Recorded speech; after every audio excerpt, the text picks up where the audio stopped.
Existe um homem cujo nome ressoa há mais de 3.000 anos.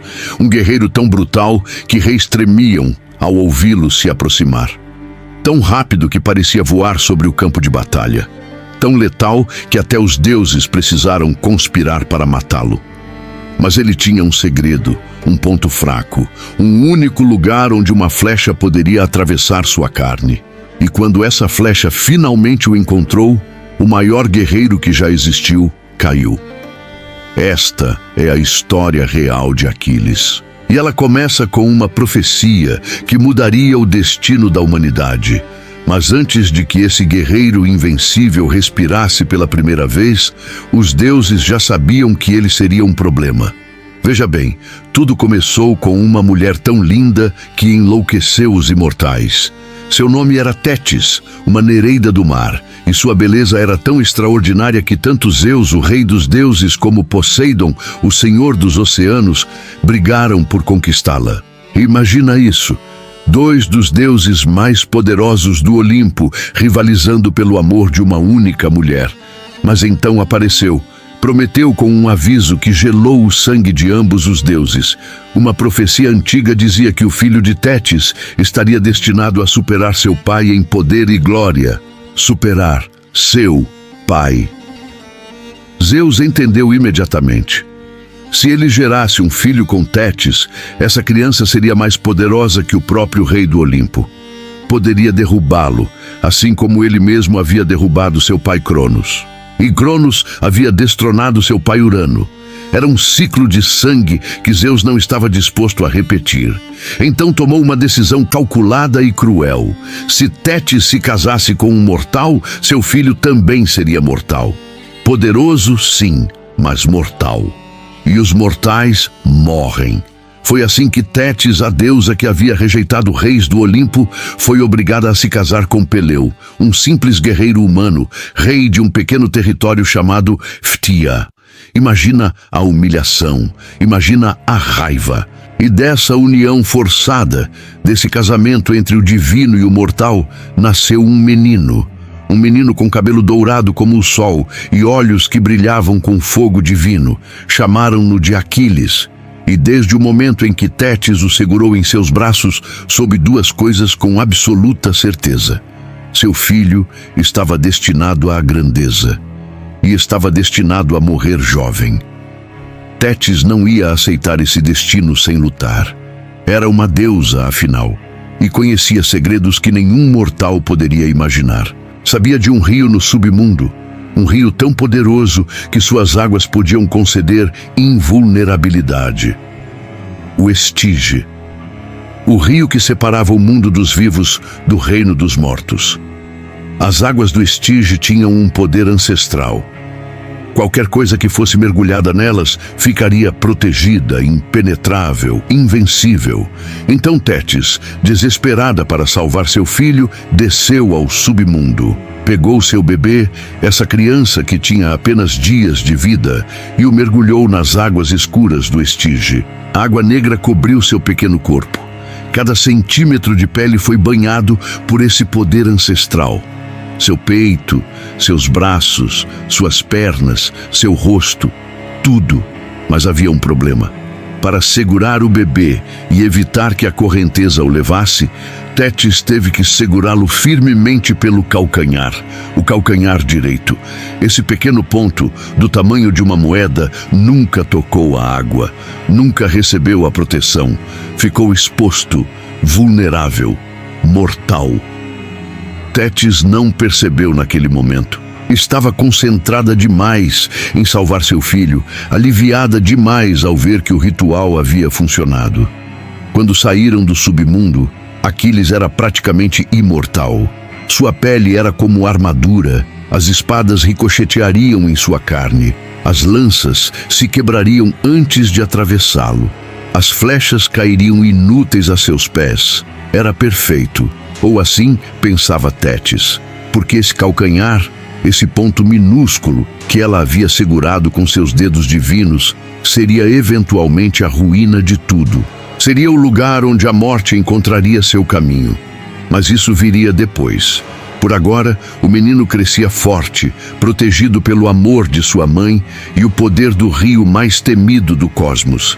Esse bebê invencível precisava se tornar algo mais do que simplesmente invulnerável. Precisava se tornar letal. E para isso, Tétis procurou o melhor mestre que existia, Quiron, o centauro. Não era um centauro comum. Enquanto outros de sua espécie eram selvagens e violentos, Quiron era sábio, nobre e havia treinado os maiores heróis da Grécia: Jasão, Teseu, Hércules. Todos haviam aprendido sob sua orientação.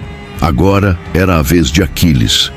Tétis levou seu filho às montanhas, às cavernas profundas onde Quiron vivia, e disse: transforme-o no maior guerreiro que já existiu. Quiron aceitou o desafio, e o que fez com esse menino foi extraordinário. Primeiro, a dieta. Quiron alimentou Aquiles com tutano de urso e de cervo, as medulas mais ricas e nutritivas que a natureza podia oferecer. Isso lhe deu força sobre-humana, músculos densos como rocha. Mas Quiron sabia que força bruta não era suficiente. Também o treinou em velocidade. Aquiles corria pelas montanhas perseguindo cervos até que suas pernas se movessem mais rápido que o vento. Saltava entre penhascos, escalava árvores em segundos, deslizava entre as rochas como água. Com o tempo, as pessoas começariam a chamá-lo de o dos pés ligeiros, porque ninguém, absolutamente ninguém, conseguia alcançá-lo. Aos 6 anos, Aquiles matou sua primeira presa, um javali enorme que havia aterrorizado a região. Não usou armadilhas, não usou truques. Enfrentou-o cara a cara, com uma lança que era quase do seu tamanho, e o atravessou limpo. Quiron sorriu naquele dia. Sabia que estava forjando algo especial.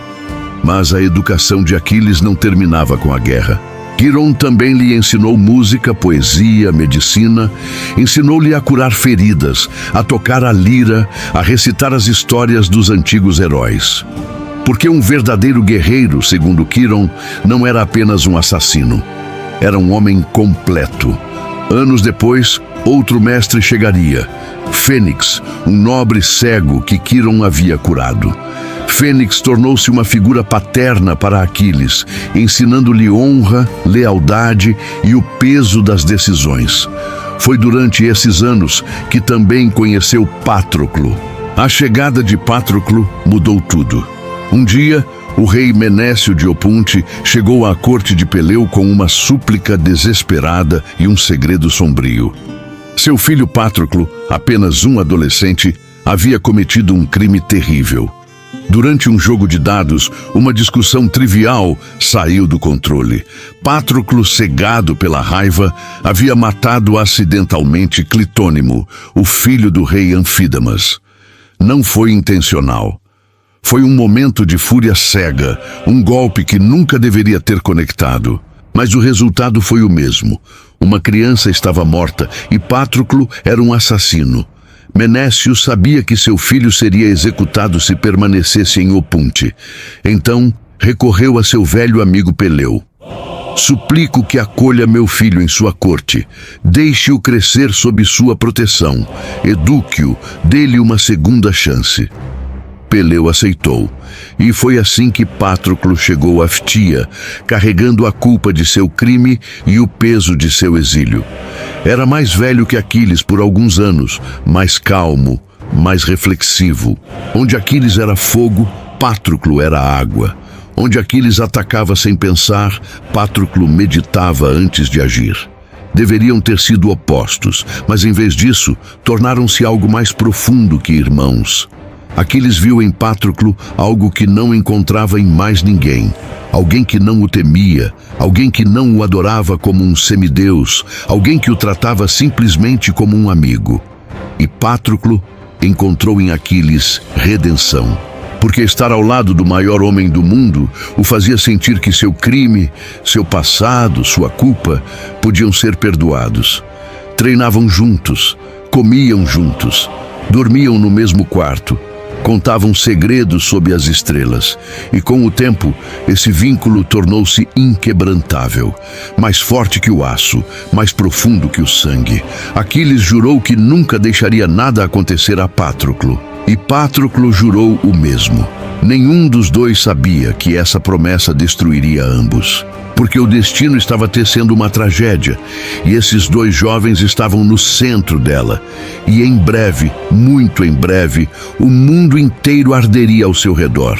Mas antes que Aquiles e Patroclo fossem testados em batalha, os deuses organizaram o evento que desencadearia tudo. E como sempre, foi pelo ego ferido de uma deusa. Durante o casamento de Tétis e Peleu, todos os deuses foram convidados a celebrar. Todos exceto uma, Eris, a deusa da discórdia. Ninguém queria problemas em um casamento e Eris era sinônimo de caos. Então simplesmente não a incluíram na lista de convidados. Grande erro. Eris apareceu de qualquer forma, furiosa, humilhada, sedenta de vingança, e lançou uma maçã dourada no meio do banquete. Uma maçã com uma inscrição: para a mais bela. Imediatamente 3 deusas reivindicaram a maçã. Hera, a rainha dos deuses; Atena, a deusa da sabedoria e da guerra; e Afrodite, a deusa do amor. Cada uma insistia que ela era a mais bonita. Nenhuma cedia. Zeus, inteligentemente, recusou-se a escolher. Não ia se inimizar com nenhuma delas. Então, decidiu que um mortal resolveria a disputa. Escolheram Paris, um príncipe de Troia que vivia como pastor no Monte Ida, afastado da política e do poder. As 3 deusas desceram diante dele, e cada uma ofereceu um suborno. Hera prometeu-lhe poder sobre todos os reinos da terra. Atena ofereceu-lhe sabedoria infinita e vitória em cada batalha. Afrodite simplesmente sorriu e sussurrou: darei a você o amor da mulher mais linda do mundo. Paris escolheu Afrodite, e a mulher mais linda do mundo era Helena, esposa de Menelau, rei de Esparta. Paris viajou a Esparta como convidado de honra, e sob o teto de Menelau, seduziu sua esposa e fugiu com ela de volta para Troia. Foi o insulto definitivo, a traição mais grave, e Menelau não toleraria isso. Convocou todos os reis da Grécia. Lembrou-lhes o juramento que todos haviam feito anos atrás: proteger o casamento de Helena, não importa o quê. Agora era hora de cumprir esse juramento. Era hora de guerra. E para vencer essa guerra, precisavam do melhor guerreiro que existia. Precisavam de Aquiles. Mas havia um problema: ninguém sabia onde estava Aquiles. Porque Tétis, conhecendo a profecia, sabia que se seu filho fosse para Troia, jamais voltaria. Então o escondeu. Enviou-o à ilha de Cirus, à corte do rei Licomedes, com uma ordem específica: esconda-o entre suas filhas, vista-o como mulher, que ninguém saiba quem ele é. E assim, o maior guerreiro da Grécia foi disfarçado como mais uma princesa. Vivia entre as filhas de Licomedes, vestia suas roupas, participava de suas atividades. E por um tempo o disfarce funcionou.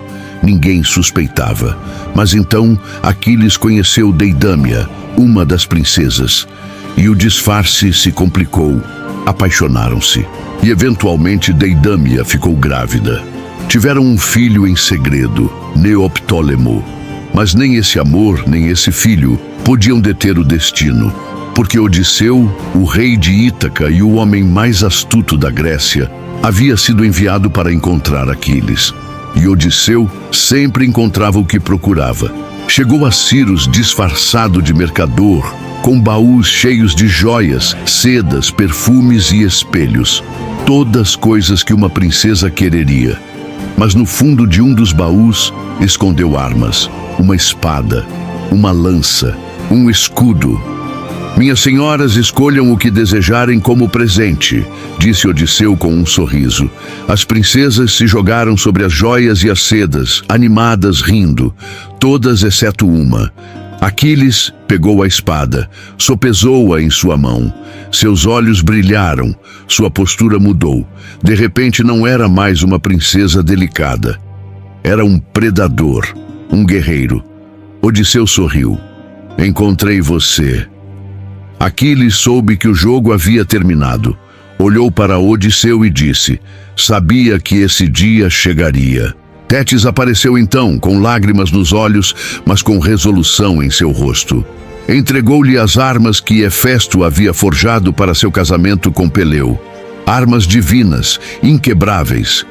Estas te ajudarão, disse Tétis, mas não te salvarão. Morrerás diante das muralhas de Troia, meu filho.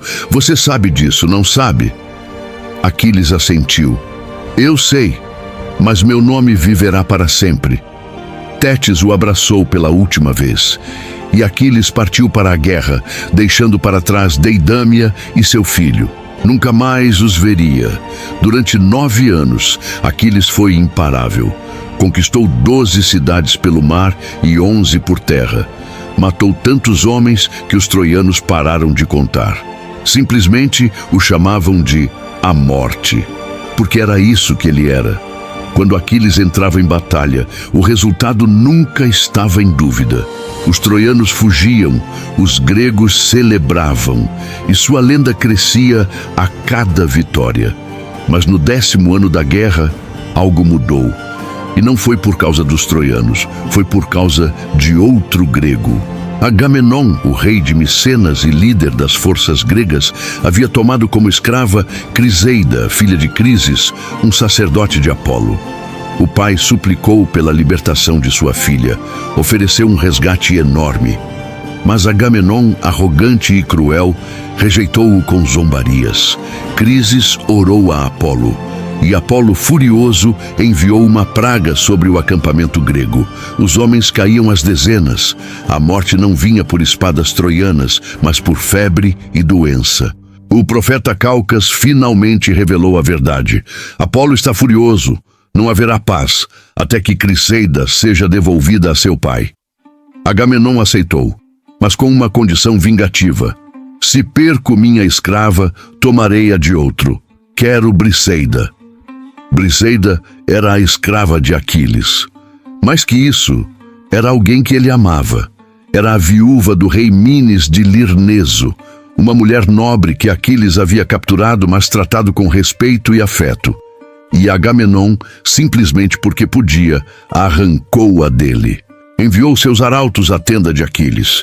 O rei Agamenon exige que entregue Briseida agora. Aquiles quase os matou ali mesmo. Sua mão foi à espada, mas Atena, invisível, o deteve. Não agora, sussurrou-lhe. Sua hora chegará. Aquiles entregou Briseida, mas jurou que não voltaria a lutar. Vocês se arrependerão, disse com voz gelada. Quando Heitor queimar seus navios e matar seus homens, implorarão por minha ajuda, e eu ficarei sentado aqui, observando como morrem. E cumpriu sua palavra. Sem Aquiles, os gregos começaram a perder. Heitor, o príncipe troiano e o melhor guerreiro de Troia, empurrou-os para as praias. Queimou navios, massacrou soldados. Os gregos estavam à beira do colapso total. Odisseu, Ájax e o sábio Nestor suplicaram a Aquiles que voltasse. Ofereceram-lhe presentes, desculpas, prometeram devolver Briseida. Aquiles rejeitou tudo. Podem morrer pelo que me importa. Amanhã tomarei meus navios e voltarei para casa. Esta guerra acabou para mim. Mas Patroclo não aguentava mais. Via seus companheiros morrerem, ouvia seus gritos e suplicou a Aquiles: se você não vai lutar, pelo menos deixe-me ir, deixe-me usar sua armadura. Quando os troianos virem seu penacho, pensarão que é você, recuarão, salvarei nossos amigos. Aquiles hesitou, sabia que era perigoso, mas Patroclo era persuasivo, e Aquiles o amava demais para negar-lhe qualquer coisa. Está bem, disse finalmente, mas apenas defenda os navios, não persiga os troianos, não tente ser um herói, volte em segurança.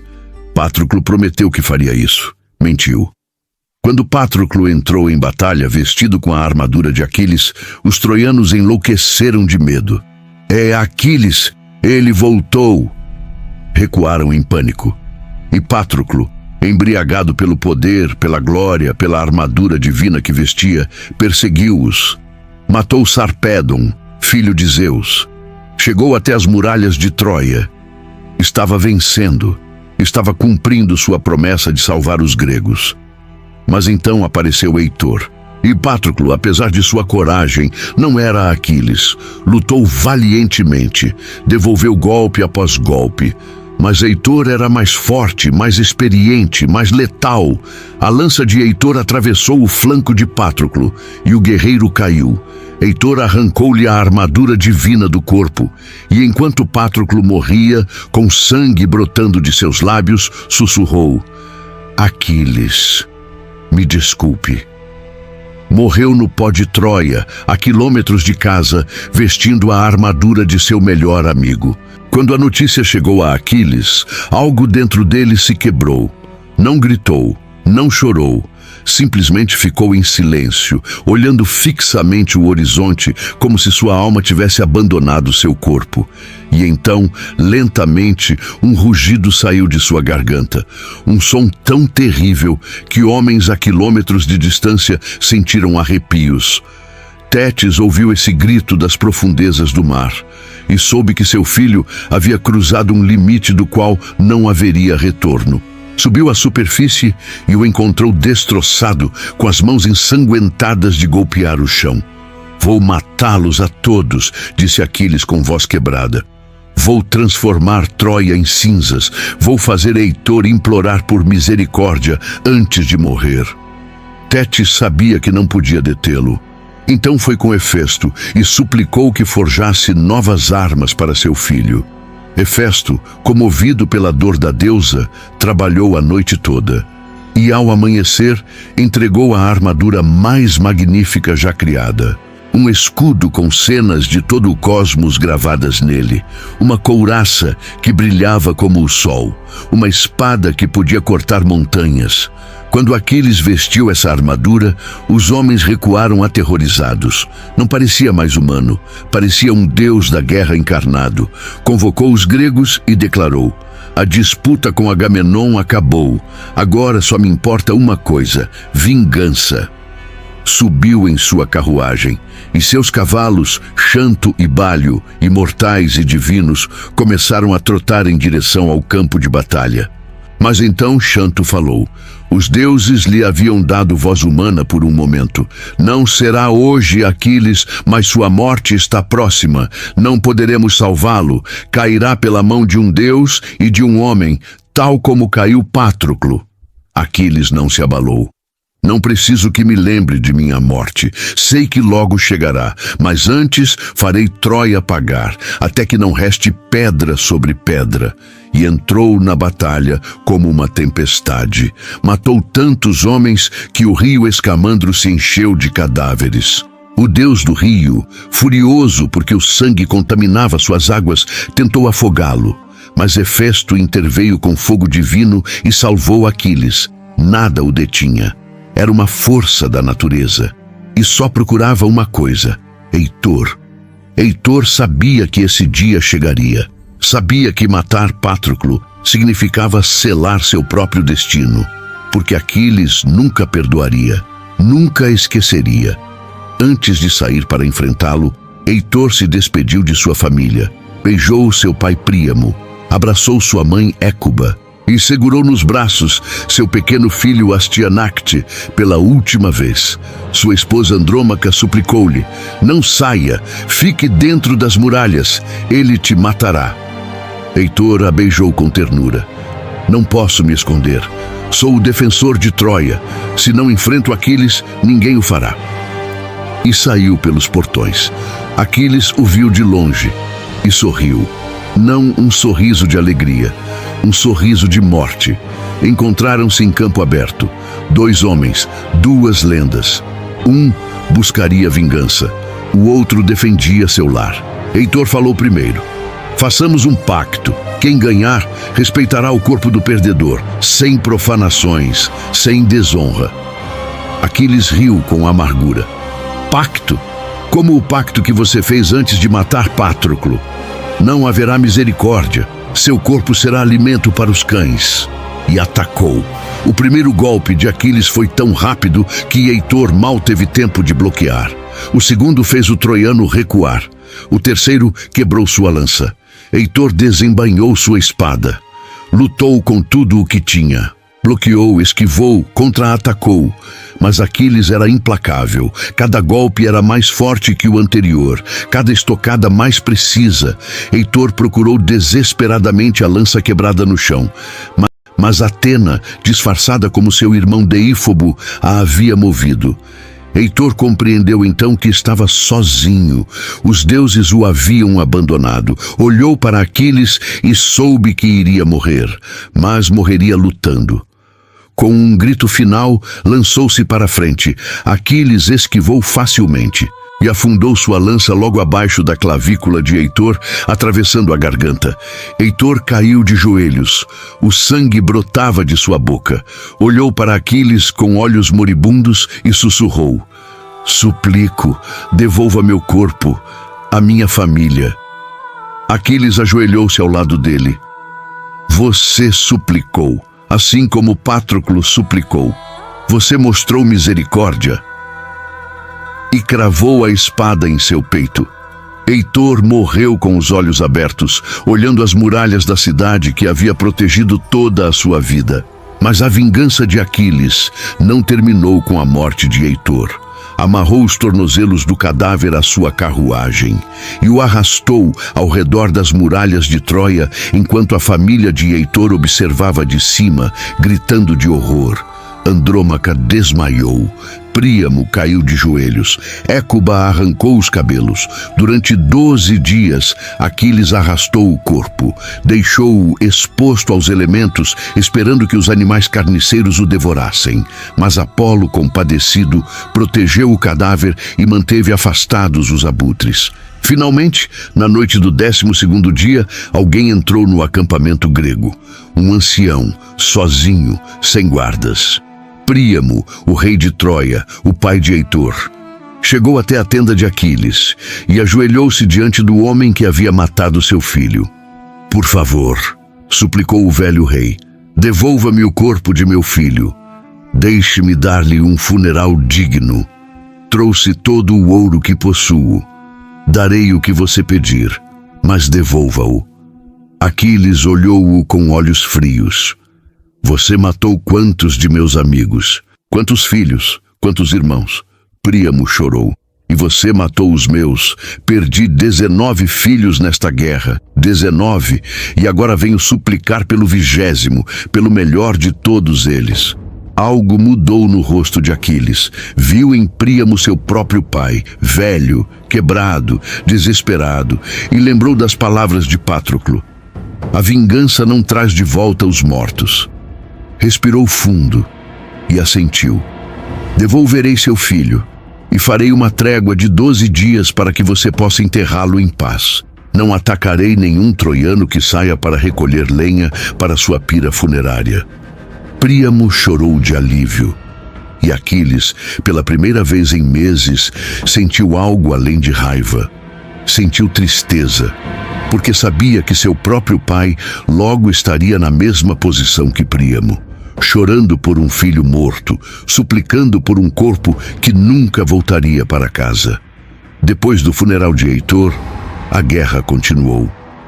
Mas algo havia mudado em Aquiles. Não lutava mais com a mesma fúria. Era letal, sim, imparável. Mas havia uma tristeza em seus olhos que não existia antes. Matou Pentesileia, a rainha das Amazonas, em combate singular. E conta a lenda que quando tirou seu capacete e viu seu rosto lindo, arrependeu-se de tê-la matado. Matou Memnon, o rei da Etiópia, filho da deusa Eus. Outra batalha épica, outra vitória, mais uma morte em sua conta. Mas nenhuma vitória preenchia o vazio que Patroclo havia deixado. E então conheceu Políxena. Era a irmã de Heitor e Paris, linda, inteligente, corajosa. Encontraram-se durante uma trégua, quando os corpos eram trocados. Seus olhos se cruzaram, e Aquiles sentiu algo que não sentia há anos: esperança. Apaixonou-se, e ela também. Começaram a se encontrar em segredo, a conversar, a sonhar com um futuro onde a guerra terminasse e pudessem estar juntos. Écuba, a mãe de Policena, sabia e viu uma oportunidade. Se você realmente ama minha filha, disse a Aquiles, então nos ajude a terminar esta guerra. Convença os gregos a recuar. Em troca, entregarei Políxena como esposa. Aquiles aceitou. Estava cansado da guerra de qualquer forma. Concordaram em se encontrar no templo de Apolo para discutir os termos. Aquiles chegou desarmado, como demonstração de boa fé. Não usava armadura, apenas uma túnica simples. Entrou no templo, e lá estava Políxena, linda sob a luz das velas. Sorriu. Aquiles caminhou em direção a ela. Não viu Paris escondido atrás de uma coluna. Não viu o arco. Não viu a flecha até que fosse tarde demais. A flecha atravessou o ar com um assobio mortal. E Apolo, o deus que nunca havia perdoado Aquiles por matar tantos troianos, guiou aquela flecha diretamente para o único ponto vulnerável de seu corpo: o calcanhar. O lugar onde Tétis o havia segurado quando o mergulhou no Estige. A flecha afundou profundamente. Aquiles gritou, não de dor física ainda, mas de compreensão. Soube imediatamente o que havia acontecido. Olhou para seu calcanhar e viu o sangue jorrando. Sangue. Algo que nunca havia visto sair de seu próprio corpo. Virou-se para Paris, que saiu das sombras com um sorriso triunfante. Aquiles tentou alcançá-lo. Deu um passo, depois outro. Mas suas pernas começaram a falhar. O veneno na flecha espalhava-se pelo seu corpo. Caiu de joelhos. Os troianos surgiram de todos os lugares, dispararam mais flechas. Aquiles as esquivou com suas últimas forças. Matou 3 homens mesmo estando de joelhos. Mas o veneno era implacável. Seus músculos paralisavam. Sua visão embaçava. Políxena gritou, parem! Ele veio em paz! Mas ninguém a ouviu. Aquiles caiu de costas, olhando o teto do templo. Seus lábios se moveram, formando um nome: Patroclo. E o melhor guerreiro que jamais existiu fechou os olhos. O grande Ájax, ao ouvir os gritos, correu para o templo. Encontrou o corpo de Aquiles cercado de troianos. Rugiu com uma fúria que fez as paredes tremerem. Levantou seu enorme escudo sobre o corpo de seu amigo caído. E sozinho lutou contra dezenas de troianos para proteger o cadáver. Assim como havia protegido o corpo de Patroclo meses atrás. Conseguiu levar Aquiles de volta ao acampamento grego. Tétis emergiu do mar naquela noite, acompanhada de suas irmãs Nereidas, e durante 17 dias chorou sobre o corpo de seu filho. As musas também vieram chorar, porque Aquiles não era apenas um guerreiro, era um poeta, um músico, um homem que havia amado profundamente, e agora estava morto.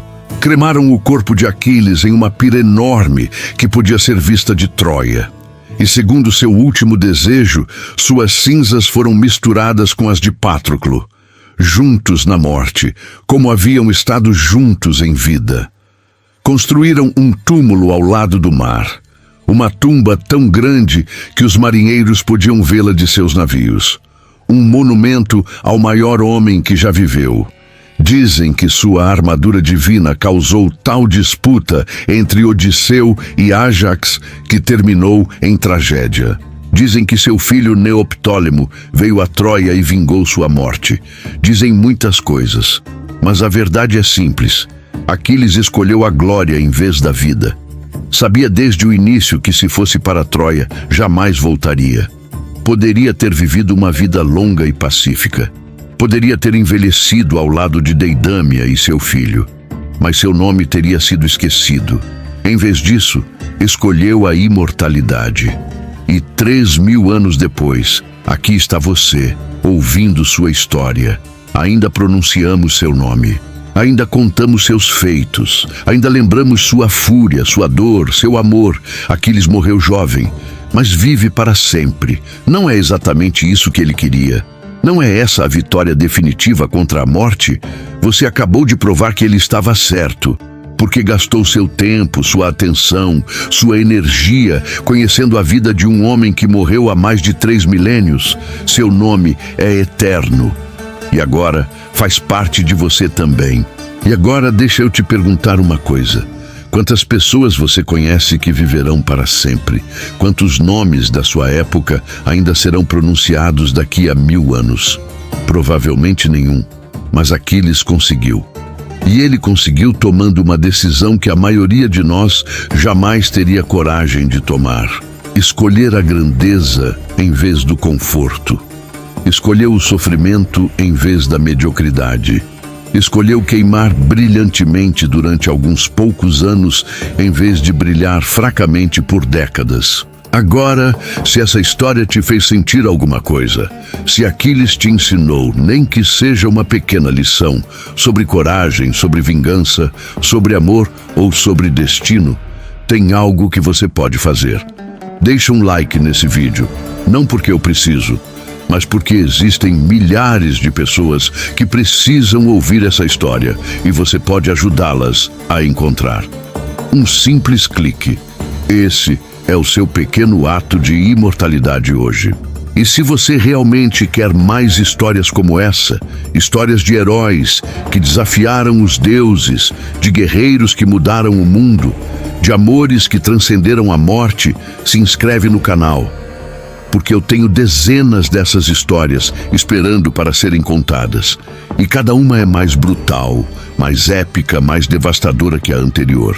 Deixa um comentário me dizendo: qual herói você quer que eu conte depois? Odisseu e sua jornada impossível de volta para casa? Hércules e seus 12 trabalhos suicidas? Perseu e a Medusa?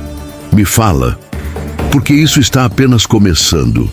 E olha, se você tem um amigo que precisa de inspiração, que está passando por algo difícil, que precisa lembrar que a grandeza exige sacrifício, compartilha esse vídeo com ele.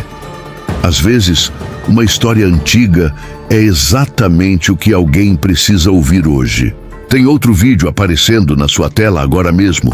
Outra história, outro herói, outra lição. Não ignora, porque se Aquiles te ensinou algo hoje, deveria ser isso. O tempo é limitado. Não desperdice. Te vejo na próxima batalha.